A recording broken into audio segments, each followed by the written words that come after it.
Olá, seja muito bem-vindo. Estamos chegando aqui na TV Câmara Campinas com o nosso programa Saúde é Vida. Neste mês de novembro, uma cor especial ganha destaque, é o roxo. O Novembro Roxo é uma campanha de conscientização sobre a prematuridade, uma condição que afeta milhares de famílias todos os anos e exige cuidados muito específicos. O Dia Mundial da Prematuridade é celebrado no dia 17 de novembro e o slogan da campanha desse ano é: garanta aos prematuros começos saudáveis para futuros brilhantes. Hoje vamos entender o que é um parto prematuro, como prevenir e quais avanços têm ajudado esses pequenos guerreiros a vencer seus primeiros desafios de vida. Para conversar com a gente sobre o tema, eu recebo Marina Carvalho de Moraes Barros. Ela é pediatra, neonatologista e vice-presidente do Departamento de Neonatologia da Sociedade de Pediatria de São Paulo. Seja muito bem-vinda, doutora. Prazer te receber aqui no nosso Saúde é Vida. Bom dia a todos, o prazer é meu estar aqui com vocês, conversando aí sobre um tema bastante importante, que é a questão da prematuridade. Então, o nosso Novembro Roxo, um mês de alusão ao prematuro, para sensibilizar a população, né? Das intercorrências da prematuridade, das causas, o que a gente pode fazer para prevenir e como orientar aí as mães, as famílias de bebês prematuros. Então, vamos conversar aí um pouquinho. Excelente, doutora. Agora, então, para a gente começar, é importante a gente saber o que realmente significa um parto prematuro. O que é, né? Como se caracteriza um bebê prematuro?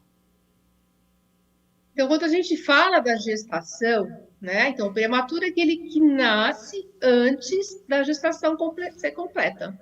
Então, uma gestação completa, ela tem 40 semanas de duração, né? A gente considera um bebê a termo, ou seja, que nasceu no tempo adequado, aquele que nasce de 37 semanas até 41 semanas e 6 dias, né? Esse é o bebê que nasce a termo. Óbvio, ninguém nasce com 42 ou mais semanas, é o pós-termo. E o prematuro é aquele que nasce antes de 37 semanas, tá? Então, até 36 semanas e 6 dias aí de gestação. Tá? Óbvio que quando a gente fala de prematuro, a gente tem uma ampla faixa, né? Desde bebês de 24 semanas, que chegam a sobreviver, até bebês que ficaram intraútero até a 36ª semana. Então, é uma faixa bastante grande, é óbvio que de 24 para 36 semanas, são 12 semanas de intervalo, são 12 semanas muito importantes em termos de desenvolvimento desses fetos intraútero, e com certeza vão ser bebês bastante diferentes. Até por isso que a gente classifica eles, né? Não dá para a gente ver todos esses prematuros de um modo igual. Então, assim, a maioria dos prematuros são os prematuros tardios, 70% dos prematuros são tardios, nascem com 34 a 36 semanas e 6 dias, e a gente tem aí os bebês que são prematuros moderados, que nascem de 32 a 34 semanas, os muito prematuros, que nascem de 28 a 32 semanas, e aqueles prematuros extremos, que nascem com menos de 28 semanas. Então, cada bebê desse é um desafio para a gente e também para as famílias. E como a gente foi dito, numa preocupação porque a prematuridade tem uma frequência elevada no nosso país.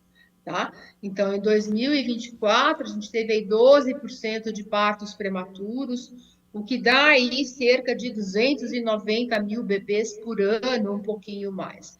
Então, é grande o número de crianças prematuras. E uma frequência que é até um pouquinho mais alta que nos Estados Unidos, que está ao redor de 10%, 11%, e bem mais elevada se a gente considerar países nórdicos, como Finlândia, Escócia, Noruega, que ficam aí entre 5% e 6%.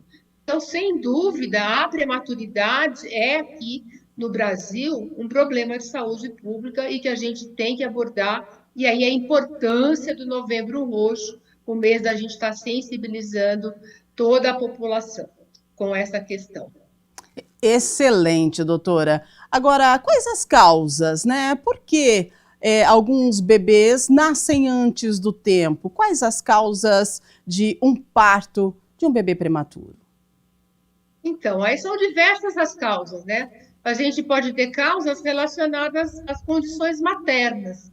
Então, mães com doenças como a hipertensão arterial, o diabetes, mesmo colagenoses, levam ao parto prematuro, ou infecções que essa mãe tem, infecção urinária, a principal causa de trabalho de parto prematuro, infecções vaginais, a coramionite, que é a infecção das membranas ovulares, tudo isso pode levar a desencadear o trabalho de parto e o bebê nascer prematuro, né? Você vai ter causas relacionadas, às vezes, às condições da gestação, por exemplo, uma placenta prévia, né? A placenta que não está inserida no fundo do útero, que a mãe cursa com sangramento e a criança às vezes nasce prematura. O escoamento prematuro da placenta também pode levar a um parto prematuro. As infecções congênitas que o bebê pode apresentar intraútero, né? E em relação ao concepto, além das infecções, lembrar da gemelaridade, né? Então, hoje, bastante daí com os programas de reprodução assistida, é mais frequente o percentual de cesáreas, de partos gemelares, e com isso, mais prematuros. Então, eu diria que essas são as principais causas, e a gente tem que estar atento a isso durante a gestação. E por isso é fundamental a realização do pré-natal. Um pré-natal feito desde o início da gestação, com consultas regulares, para que, então, a obstetra consiga identificar essas intercorrências, tratar as gestantes e, com isso, diminuir o impacto no feto e diminuir o trabalho de parto prematuro, a prematuridade. É uma luta, né? Uma luta pela vida. Segundo o Ministério da Saúde, cerca de 340 mil bebês nascem prematuros no Brasil todos os anos, o que equivale aí a 931 por dia, ou 6 a cada 10 minutos. Mais de 12% dos nascimentos no país ocorrem antes das 37 semanas de gestação, o dobro da taxa observada em países europeus, assim como muito bem pontuou a doutora, né? Considera-se prematuro aquele bebê que nasce antes das 37 semanas, sendo que uma gestação completa dura entre 37 e 42 semanas, ou aproximadamente 9 meses. Doutor, esse nascimento, né, de um bebê prematuro, ele traz uma série de desafios, tanto para o bebê quanto a família e também para o corpo médico em geral. Como é que é o atendimento nas UTIs neonatais? A gente que está fora, né, desse mundo de hospital, a gente às vezes não tem nem noção de como funciona esse atendimento e da luta pela vida desse pequeno serzinho que nasceu antes do tempo. E aí a importância da gente falar desse atendimento, da equipe médica e também, muito me chama a atenção, a questão da doação de leite materno, que também vai ajudar muito nessa questão aí do nascimento prematuro. Então, é um longo desafio, né? Um desafio para todos, tá? Para o bebê, que nasceu pequenininho, antes da hora, para a mãe, para o pai, para a família, para toda a equipe que trabalha dentro de uma UTI neonatal. Mas eu gostaria de começar falando, antes da gente entrar na UTI, do prematuro tardio, porque ele representa 70% dos prematuros. Então, normalmente, o prematuro tardio, como eu já disse, são aqueles que vão de 34 até 36 semanas e 6 dias. A maioria deles, eles têm um peso bom, né? 2.200, 2.400, 2.700, e algumas vezes, ou seja, até na maioria das vezes, eles vão ficar junto com suas mães, no que a gente chama de alojamento conjunto, ou berçário normal, enfim, junto com bebês a termo, né, que nasceram com 38, 39 semanas. E eu quero chamar a atenção, já que nós estamos falando aí da prematuridade, que a gente deve ter especial atenção a esses bebês também, né? Então, são bebês que fazem mais intercorrência nesses 2, 3 dias que eles ficam na maternidade, às vezes tem até que internar, eles fazem mais icterícia, que é aquela coloração amarelada da pele, eles fazem mais hipoglicemia, glicose baixa, açúcar baixo no sangue, eles fazem mais desconforto respiratório e uma preocupação temos também com o aleitamento materno, porque são bebês mais prematuros que dormem bastante, têm menos força muscular para sucção, né? Então, várias vezes eles necessitam de um apoio, de um suporte maior nesse aleitamento materno para conseguir estabelecer com que ele consiga mamar bem e ganhar peso só com o seio materno. Então, antes da gente entrar na UTI, chamar atenção também para esses prematuros um pouco maiores.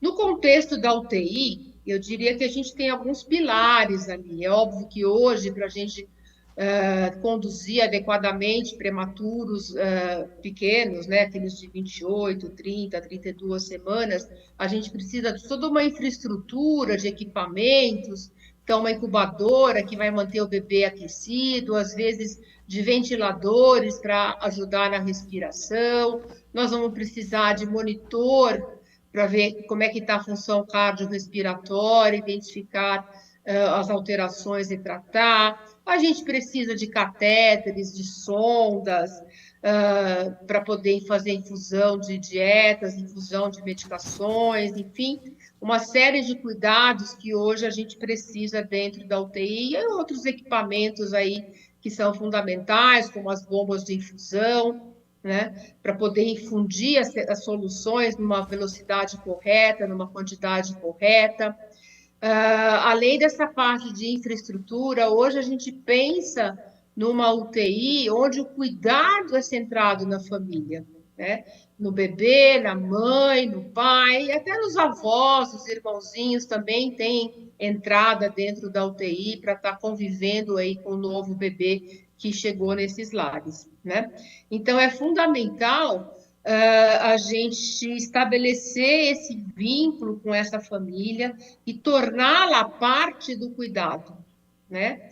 A mãe, algumas vezes, sente muito medo de que vai ser a vida com esse bebê pequeno, tanto dentro da UTI como depois da alta, muita ansiedade, porque ela não sabe o que vai estar acontecendo no dia a dia, né? Então, não tem jeito melhor da gente fazer isso do que trazê-la para dentro do cuidado, para dentro da UTI. Conversar com essa mãe, ter uma escuta empática com essa família, entender o que eles já compreenderam da situação do filho e prosseguir aí no dia a dia com as informações da evolução clínica do bebê, contando o que vai acontecer, o que não aconteceu, por que aconteceu assim ou não, quais são os próximos passos, como eu estou fazendo para tratar esse bebê. Então, esse diálogo aberto, completo, com todas as informações, ele é fundamental para a gente estabelecendo uma confiança na mãe, desde o primeiro momento. E fundamental também para que essa mãe vá se empoderando do seu bebê, né? Para que lá na frente ela consiga tomar conta dele, prestar os cuidados de higiene, troca de fralda, banho, alimentação, de uma maneira tranquila, sem muito estresse. Eu falo muito porque um pouquinho de estresse sempre vai ocorrer, né? Mas aí para isso, a gente tem que trazer essa família para dentro da unidade desde o início. E é muito importante aí, então, o papel não só da mãe, como do pai da criança, tá junto aí nessa batalha longa aí de internação, que às vezes dura 2 a 3 meses, e aí a gente permite, então, a entrada nos finais de semana dos avós também, e dos irmãozinhos, tudo bem organizado, principalmente com as crianças, né? Porque às vezes impactam para elas aquele ambiente de uma UTI que é bastante diferente do que elas estão acostumadas, né? Então, isso é importante. Então, além da infraestrutura e da família, que a família, para mim, é um ponto fundamental, temos que ver a equipe, né? E a equipe é uma equipe que vai estar lado a lado desse bebê, momento a momento, dia após dia. Uma equipe que é multiprofissional. Então, a gente precisa do médico, do pediatra, neonatologista, a gente precisa da enfermeira, das técnicas de enfermagem, da fonoaudiologia, da fisioterapia, o pessoal do banco de leite, do posto de coleta do leite humano, a nutrição lá do lactário, assistente social tem um papel importante. Então, a gente tem que integrar saberes para a gente poder melhor cuidar deste bebê, né? E sempre colocando a família como ponto principal. Então, a UTI, o cuidado na UTI, ele é cheio de protocolos e de rotinas, mas que eu diria que a equipe tem que ser sábia em estar adaptando, mudando, adequando esses protocolos, essas rotinas à família que está ali, né? Cada família tem suas particularidades, tem as suas dificuldades, então algumas famílias conseguem chegar mais cedo, outras não, e conseguem ficar mais tempo, outras ficam um período curto de tempo, e a gente tem que ir moldando esses cuidados para que a família participe cada vez mais, para chegar no momento da alta, a gente ter uma alta mais segura. Eu acho que, de modo geral, em termos de cuidado da UTI, era mais isso que a gente tem a colocar. Excelente, doutora. É muito importante a sua pontuação, a sua explicação, porque na gestação, né, a gente não espera que isso aconteça, ou pode ser que tenha sido dito a possibilidade no pré-natal, mas a realidade é totalmente diferente com aquilo que nós pensamos, e a importância de toda a equipe médica, a importância da expertise de vocês médicos e também do apoio que é dado à família nesse momento tão frágil e especial. E com toda certeza, aquela mãezinha que está com o bebê na UTI, ela não vê a hora de levar essa criança para casa, mas aí tem o detalhe do cuidado e esse atendimento com a família é muito importante. E quando a gente fala em Novembro Roxo, a gente está falando também de informação e de empatia, que foi muito bem pontuado, colocado pela doutora Marina aqui. Agora, eu gostaria do seu ponto de vista, da sua visão, né, como uma médica, uma pediatra, como campanhas como essas ajudam a conscientizar a população, a valorizar esse cuidado neonatal, que é um cuidado específico, né, para essa criança? Então, acho que as campanhas, elas vêm aí justamente para o que você falou. A gente está informando a população, né? Eu acho que não tem maneira melhor da gente sensibilizar essa população em relação à questão, mostrando a importância, o que a gente pode fazer para melhorar a situação, o cuidado do prematuro, ou mesmo a prevenção da prematuridade, através da transmissão de conhecimento, né? Então, quanto mais a gente conseguir passar para a população qual é o parto prematuro, o que é um parto prematuro, por que ele acontece, quais são os cuidados que eu tenho que ter com esse bebê, né? Que tem vários desafios pela frente. Como é que eu posso ajudar essas famílias? Como é que os familiares podem ajudar esses pais, ou mesmo os amigos, os parentes, podem ajudar os pais, o bebê, na situação da prematuridade? Então, eu acho que, para isso, essas campanhas são excelentes. É por meio de entrevistas como essa, por meio de lives, por meio de distribuição de material impresso, até eventos tipo caminhadas, né, com entretenimento com a população. Eu acho que isso é extremamente válido, né, no sentido da gente poder estar passando informações sobre o que é prematuridade, por que ela acontece, e então aconteceu, qual é a melhor maneira de eu estar ajudando, auxiliando para uma melhor evolução aí desses pequenos.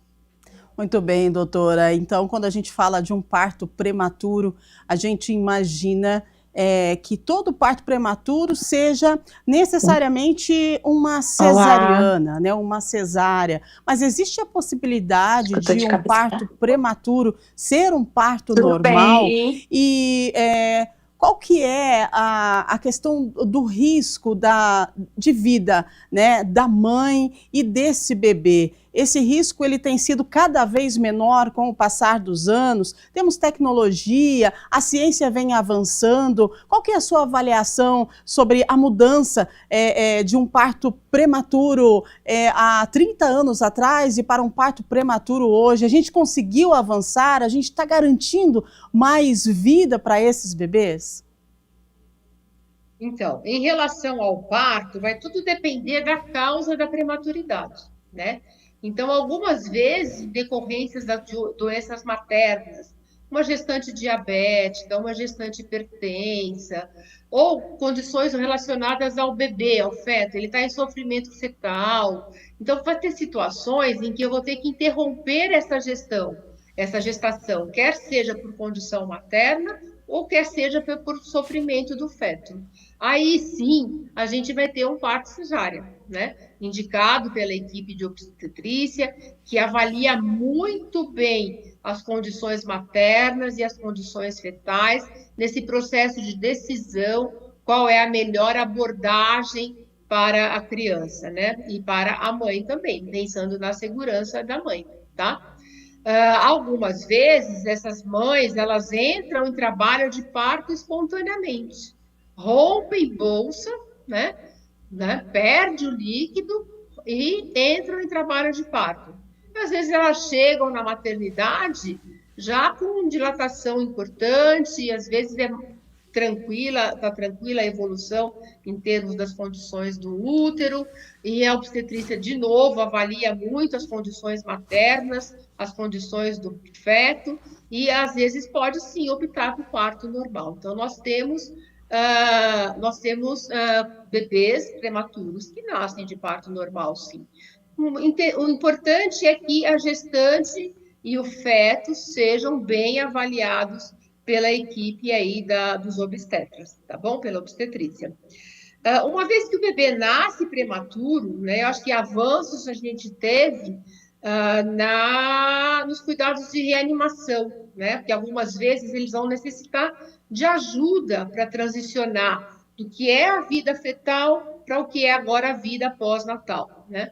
E aí uma boa reanimação feita por médicos capacitados é fundamental nesses primeiros momentos. Eu diria que esse é o primeiro desafio do recém-nascido, né?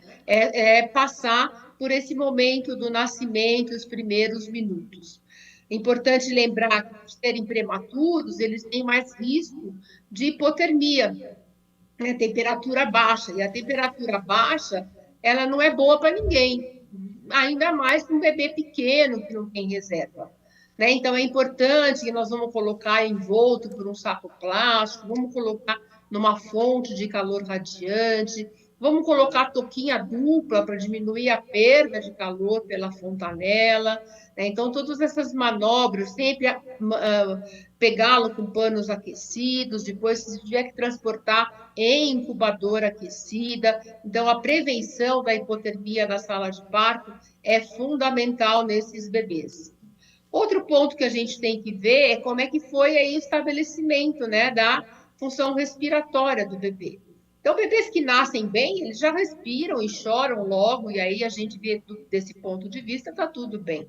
Mas tem bebês que nascem e não respiram, ou tem aquela respiração irregular. Então, aí a gente tem que dar algum suporte de oxigênio. Às vezes, só dando o que a gente chama do CPAP, uma pressão de distensão desses alvéolos, a gente aplica aqui no nariz, já é suficiente, mas algumas vezes eu vou ter que entubar esse bebê. Então, passar um caninho que vai até o pulmão para estar ventilando esse bebê. E aí a importância de eu ter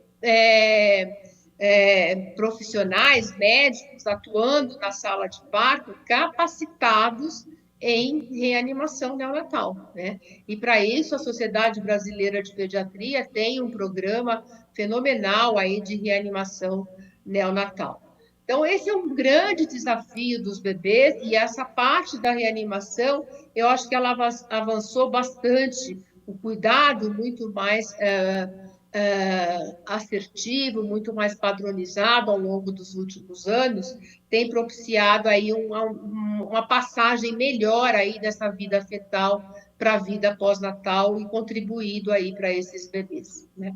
Então, em termos de cuidado de nascimento, é importante isso. E depois esses bebês vão para a UTI, né, os muito pequenininhos. Então, geralmente, bebês abaixo de 2,2 kg, eles vão para a unidade neonatal, eles não ficam em alojamento conjunto. E lá na UTI, né, na unidade neonatal, eles vão ser avaliados e a gente vai dar os cuidados que forem necessários para estabilizar esse bebê e tratar as intercorrências da prematuridade. Então, a gente tem que ter noção que esse bebê que nasceu, vai com 28, 30, 32 semanas, às vezes um pouco menos, um pouco mais, está numa fase de franco desenvolvimento intraútero, né?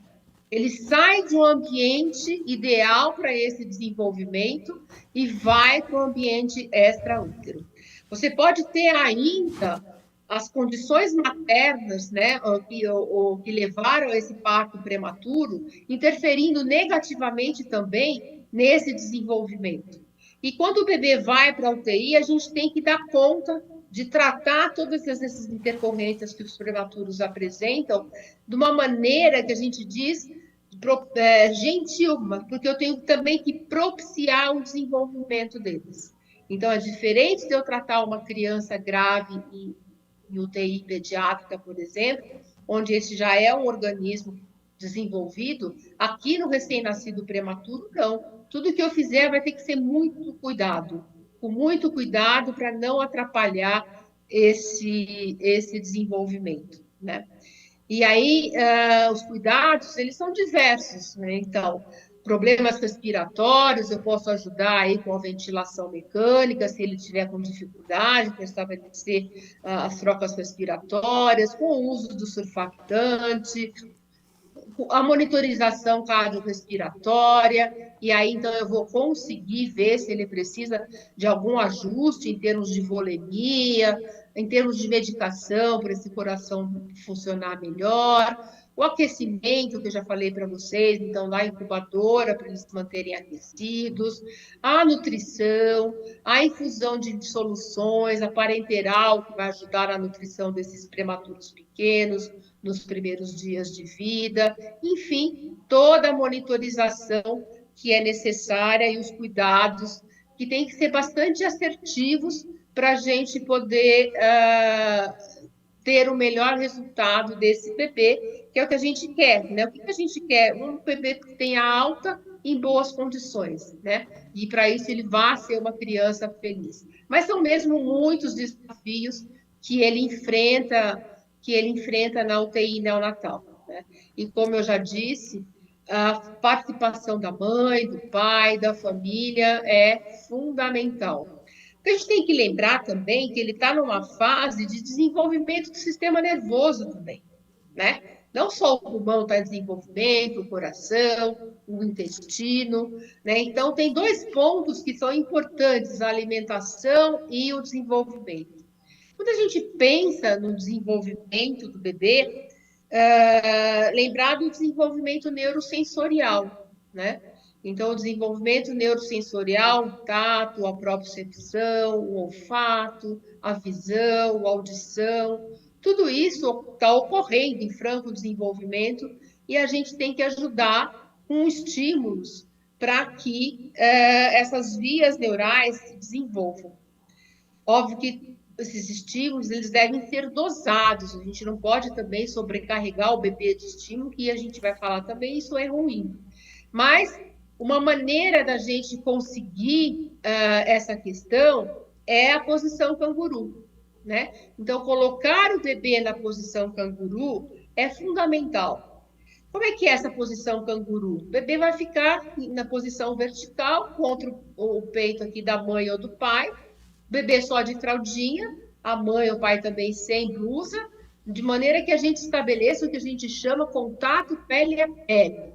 Então, colocar na posição canguru, colocar na posição do contato pele a pele, é diferente de colocar o bebê no colo.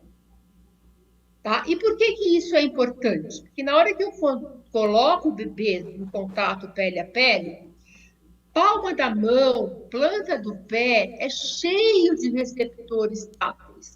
E na hora que o bebê, com a mãozinha, pega o corpo materno, ou o bebê chuta a barriguinha da mãe ou do pai ali, ele está gerando estímulos que vão estar estimulando esses receptores e desenvolvendo as vias táteis. Na hora que a mãe respira, né? Então esse balancinho da respiração sobe, desce, desenvolve a propriocepção. O bebê colocado aqui contra o peito materno vai estar sempre com o cheiro da mãe, né? Que lhe é um cheiro familiar. E isso favorece o desenvolvimento do olfato também, né? Sem contar que a mãe também vai conversar mais com o seu bebê.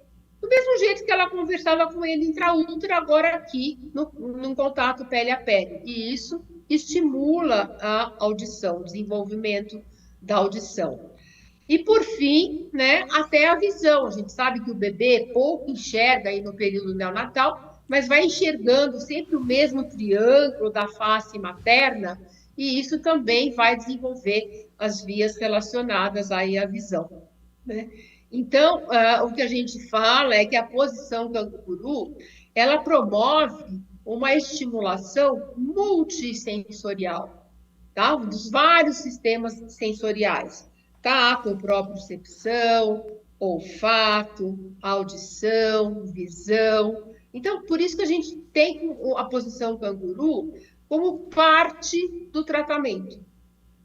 A gente prescreve, a gente põe na prescrição, posição canguru, e a enfermagem checa se a posição canguru foi feita ou não.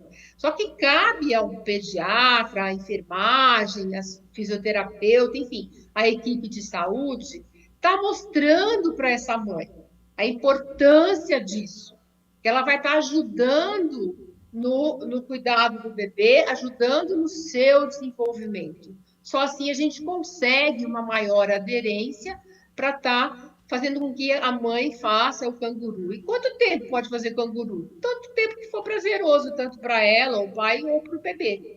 O que a gente recomenda é, no mínimo, 1 hora, né? Mas quanto mais tempo ela fizer, tudo bem. Ah, mas não é perigoso? Até um tempo atrás, a gente não recomendava o canguru nos primeiros 3 dias de vida, que é o período de maior instabilidade clínica do bebê, e aí o medo de sangrar na cabeça e tudo, isso não existe mais. Colocando o bebê com calma, ele vai ficar confortado no contato pele a pele, organizado, aquecido, e isso tudo não aumenta a chance de sangramentos, né? Então, é sim recomendado desde o primeiro dia de vida, desde que o prematuro esteja estável, a mãe também, né, possa ir até a unidade neonatal e ficar lá na poltrona ao lado do seu bebê, colocá-lo em posição canguru, né? É óbvio que vamos colocar com cuidado, porque ele pode estar com uma cânula na ventilação mecânica, ele pode estar com uma sonda, mas tudo isso é feito com muito cuidado, e durante esse período que a criança está lá, ela está sendo monitorada pela equipe de saúde da unidade, tá? Então, a recomendação é forte para que essas crianças realizem a posição canguru, e, mais uma vez, lembrar que posição canguru não é colocar o bebê no colo, tá? Mesmo depois que os bebês saem da incubadora e vão para o bercinho, quando eles já estão maiores, e aí eles vão estar com roupa, o que se recomenda é que a gente tire a roupinha do bebê e coloque-o na posição canguru. Tá? Lembrar que isso ajuda o desenvolvimento das vias sensoriais aí, no desenvolvimento neurológico. Tá bom? Excelente, então, é excelente, doutora. Quanta informação, quanto conhecimento, informação transforma, salva vidas, e a gente quer agradecer a sua presença, a sua participação e essa troca muito importante aqui no nosso Saúde é Vida. Agora, para a gente encerrar, doutora, eu gostaria que a doutora deixasse, então, uma mensagem especial para as mãezinhas, as famílias que estão passando por esse momento de muita esperança e de muito amor. Então, uma mensagem para essas mães, né? Nós estamos num momento difícil da vida dessas famílias, mas a gente não deve nunca perder as esperanças. A importância de viver o dia, o presente, e comemorar cada conquista do seu bebê. A conquista de ter nascido, mesmo que prematuro, já é uma grande conquista. Depois, a retirada do oxigênio, ela deve ser comemorada. O ganho de peso no dia a dia, a gente tem que comemorar. A gente tem que comemorar quando o bebê começa a receber o leite. Nós vamos falar um pouquinho só do leite, que eu acho que é importante não deixar de falar. Quando o bebê consegue tirar a sondinha, porque a gente começa a alimentar o bebê por sonda, porque ele não consegue coordenar, sugar, deglutir, respirar, é muito desafio para ele. Então, a gente tem que comemorar isso quando ele vai para o seio a primeira vez, quando ele sai da incubadora. Então, são várias conquistas que a gente tem que comemorar, sim, durante essa estadia na UTI. Vai ter dia de tropeços, né? Ai, não aconteceu como eu queria, tive que voltar para trás. Não tem problema. Nada como um dia após o outro. Lembrar que cada bebê tem o seu tempo e a gente tem que respeitar. E que as mães precisam, sim, bastante apoio do pai e da família para ajudar a transportar, passar por essa fase que realmente não é fácil, né?